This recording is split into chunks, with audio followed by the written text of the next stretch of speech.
Provincia, lo saben ustedes. Buen día, monseñor, ¿cómo le va? Gracias por atenderme. ¿Cómo está usted? Buenos días a ustedes, muchas gracias. Muy bien. Bueno, disculpe la molestia, sé que lo sacamos un poco de sus agendas de actividades diarias, de a la mañana temprano, Sí. tan temprano como lo hemos podido sacar de su actividad Ah, diaria. De la otra ya sabemos que no, porque es la consagración a sus actividades, monseñor. Mire, ¿sabe que yo quería que me explicara usted? Eh, ¿Cómo va a ser la iglesia si efectivamente hay, como se ha anunciado después de la conferencia de la episcopal, conferencia. Sí. una renuncia al menos aparte de los aportes del Estado Nacional para el sostenimiento de la iglesia? Sí, bueno, es un tema, yo no soy el especialista, la Iglesia ha nombrado un grupo de personas, un obispo y ecónomos católicos para estudiar el cómo. Algunas cosas se han dicho. Es un tema que comenzó hace como varios años esto. En hablar posibilidades, como en otros países, que la Iglesia tiene autonomía económica. Y ahora se ha concretado, irá gradualmente de poder renunciar a estos aportes. No es parte de los aportes, a todos los aportes estables que había. Y eso me parece que da más autonomía, libertad, y que no significa este tema de la separación Iglesia-Estado, sino es algo que es un aporte que es muy ínfimo. Si usted calcule lo que se gasta, lo que se invierte en distintas cosas, en el Estado, en la sociedad, aquí en San Luis, y para toda la iglesia en Argentina es un aporte muy mínimo que había, no es que, pero sí ayudaba. ¿Y cómo va a ser esta cuestión gradual? ¿Por qué me dice usted que se ha concretado la posibilidad de la reducción? Porque se ha decidido eso. Hace 3 o 4 años estaba previendo cómo podríamos hacer. Y ahora se ha concretado en el sentido que se toma la decisión ya para comenzar a hacerlo. El modo concreto, eso no lo sé, será a través de los fieles, que ayuden, que aporten. Eso es lo que se está estudiando, el cómo. Ujú. ¿Se Pero descarta la sí, posibilidad de que sea el Estado el que recaude, como ocurre, por ejemplo, leído en sí, países tienes razón. europeos? En Italia, por ejemplo, en Ujú, Italia es, o también, bueno, Alemania, en Italia es que es el 8 por mil, le llaman. ujú, Que, por ejemplo, de todos los impuestos que uno paga, hay una parte del impuesto que el contribuyente decide dónde quiere que vaya ese impuesto. ujú. Supóngase de 100 pesos que yo pago de impuestos. De los 100 yo quiero que 10 pesos vayan a bomberos voluntarios, creo que vayan a comedores, quiero que vaya a la iglesia, quiero que vaya a los evangélicos, quiero que así, ¿no? O obras de arte. Y Ujú. eso lo decide el contribuyente, no el Estado. Está Ahora, bien, leía que aquí en la eso es en Argentina Italia. eso es casi imposible de aplicar. Sí, sí, no creo que se haga eso. Por eso están viendo el cómo, esos son los especialistas y ya lo dirán, será aportes de católicos. Hay varias posibilidades. ¿Y qué se vería afectado si el Estado deja de aportar a la Iglesia? ¿Qué aspectos del funcionamiento de la Iglesia se verían afectados? Porque la información es que sería básicamente los sueldos, por ejemplo, de los obispos y también de los seminaristas. Sí. Quiero saber si es solamente esto lo que se vería afectado. Es que no es así y no es así. Con respecto a los seminaristas, es muy poco. Es una parte de los gastos de estos chicos. Con respecto al obispo, no es el obispo, es a la diócesis, que el obispo lo dispone.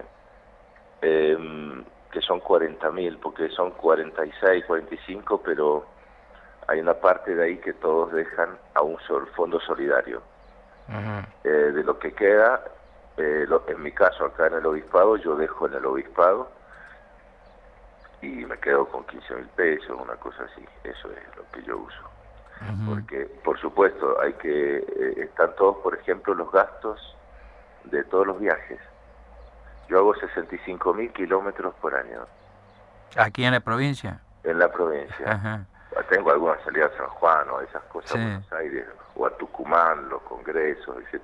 Pero normalmente, supóngase 60.000 kilómetros. sí. Y la nafta, uno va a la nafta y no se le puede dar una medallita.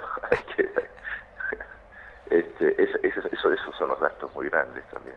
Gastos de sacerdotes que está enfermo, que hay que mantener. A eso está destinado. Algunos sueldos del obispado. A eso se destina eso que nos dan. Que en el global de toda la iglesia, en la conferencia nos decían eso suma el 7%. El 100%, sí, toda de la eso. iglesia. Sí. Es decir, tampoco es una cosa, pero bueno, es para poder incluso tener más autonomía. Ahora, ¿por qué tenemos la idea de que en realidad el aporte del Estado es mayor? Porque está bien, este puede ser el 7% del financiamiento del presupuesto general de la Iglesia, estos aportes vinculados con lo que conocemos como la remuneración, digamos, ¿no? Que usted me explica que no es no todo las recibe usted, porque usted con eso en realidad hace mantenimiento de algunas cuestiones de la diócesis. Pero, ¿por qué tenemos la idea de que en realidad es más el dinero que les va a la iglesia desde el Estado? ¿Será por los aportes de subsidios? No me refiero a los colegios, sino por los otros subsidios que puedan estar recibiendo, ¿o cómo hacen? No, mire, porque la idea siempre hay una parte de cultura que tiende a manifestar cosas que después generan un modo de pensamiento. Por ejemplo, estaba muy difundido que todos los sacerdotes tenían sueldo del Estado. Y no es así. Usted piense, por ejemplo, pongo un caso, Unión, Nueva Galia. Hay 2 sacerdotes, un sacerdote y un diácono, y viendo todos los lugares que tienen que visitar, se hacen sus buenos kilómetros por semana. 200, 300, o 200 y algo. Y no tienen ningún aporte, es el aporte de frontera que se llama. Ese aporte de frontera que van a dejar de recibir si se corta todo esto del Estado, son 2.000, no llegan a 3.000 pesos. Ajá. Por mes. Ajá. ¿Se imagina eso? Y lo demás, el sacerdote vive lo que los fieles han colaborado cuando participan de la misa o participan de algunos sacramentos. Y es voluntario, y es si quieren. Así vive el sacerdote. Y el hecho de que eventualmente, bueno, va a haber reducción, ¿en qué tiempo se va a dar esta reducción? No lo sé, no, lamentablemente no lo sé, porque eso ya es la comisión que se encarga de eso, ya nos dirán cómo irá. Seguro que en abril, cuando sea la conferencia episcopal, ahí lo sabremos. Usted sabe que en la conferencia episcopal están todos los obispos. Luego de esos obispos hay un grupo, que es un representante por distintas razones, que serán 20, una cosa así, 25, o 20 no más. Y eso se llama la plenaria. Ese grupo de 20 se junta 3 veces al año. Allí estudian en concreto los detalles. Y después está la permanente, un grupo, la ejecutiva, que es el presidente, los 2 vicepresidentes y el secretario. Entonces, muchas veces cuando salen noticias o comunicados y dice la conferencia episcopal afirmó tal cosa, hay que ver, es a lo mejor la comisión ejecutiva. Entonces ese detalle seguro que ya se juntarán ahora en diciembre y después en abril, y ahí más o menos se podrá ir perfilando cómo es el camino. Ahora, ¿cuáles son, cómo están las finanzas de la diócesis de San Luis, monseñor? Mire, las finanzas están justas. Pues ustedes saben que, claro, allá puede ser que lo que usted me dice de por qué la gente, porque no todo lo que entra en el obispado queda en el obispado, en asuntos económicos.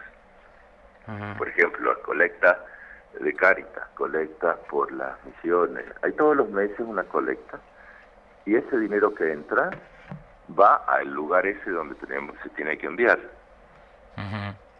Y entonces en el obispado entra ese dinero, pero sale prácticamente todo, la mayoría, queda un porcentaje, un 10%, depende, esto del economo lo sabe mejor.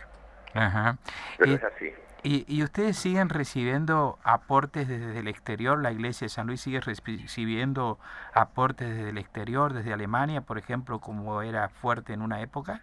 Sí, sí, hace mucho, sobre todo Alemania, pero desde hace 3 o 5 años, con toda la inmigración, ellos están destinando más a los lugares de inmigración, de África y Egipto y todos los lugares de las guerras. Para esto usan mucho. Que no son aportes, son pedidos que uno dice, bueno, hay que arreglar una parroquia, tengo que cambiar el auto en un pueblo, arreglamos un poco la radio, por ejemplo, de aquí de la calle Lavalle. Entonces le hacemos un presupuesto y ellos nos dicen, le puedo dar el 40, el 50%, ¿cuánto pone usted? Entonces otra vez se hacen todos los papeles, hacen las facturas pro forma, y entonces ayuda, dice, yo les puedo ayudar con esto.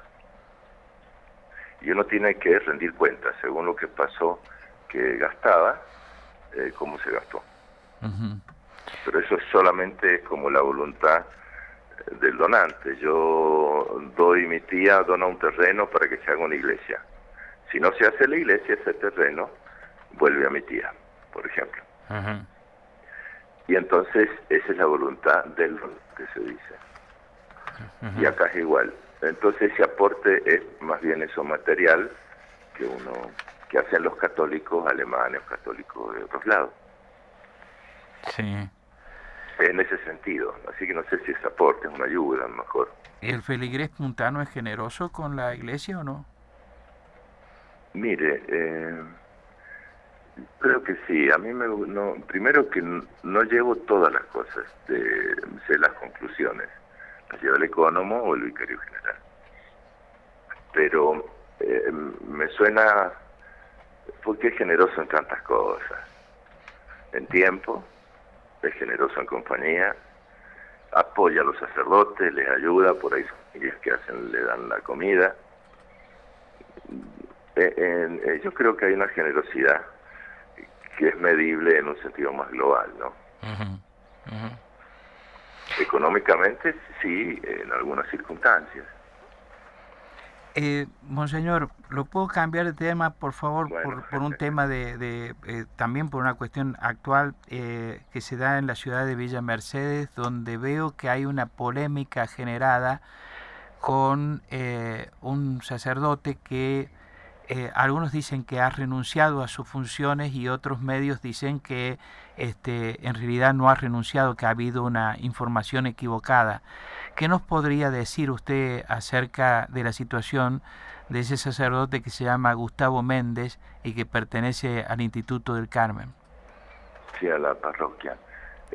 Mire, hay algo que información que ha dado mucho el colegio en su comunicado. Hemos hablado con el padre Méndez en privado, con el vicario general, y bueno, yo me entero mucho por los medios. Después me parece que habría que preguntar a los interesados directos, porque es muy desagradable empezar a contraponer cosas que no traen paz, no hay serenidad. ¿Pero usted pidió su alojamiento? ¿Su alejamiento? Yo he hablado con él, hemos hablado de distintas posibilidades y por eso son cosas internas. En concreto, ¿este padre sigue en el lugar en el que estaba o no? Sí, sí. Después también depende de él. Por eso el comunicado es un poco extraño, el del colegio. Lo mejor es preguntarle al padre. Pero no es que usted haya tomado ninguna decisión respecto de su permanencia o no en el lugar. Todos los párrocos tienen, ¿cómo se dice?, un tiempo de entrega, y se nombra a un sacerdote por 3 años, por 5 años, por 6 años. Después se renuevan normalmente. Y esa renovación es según distintas circunstancias. Si se renueva o no, lo puede pedir el sacerdote. Todo cumple, a algunos les he pedido, podrías quedarte un año más, por favor.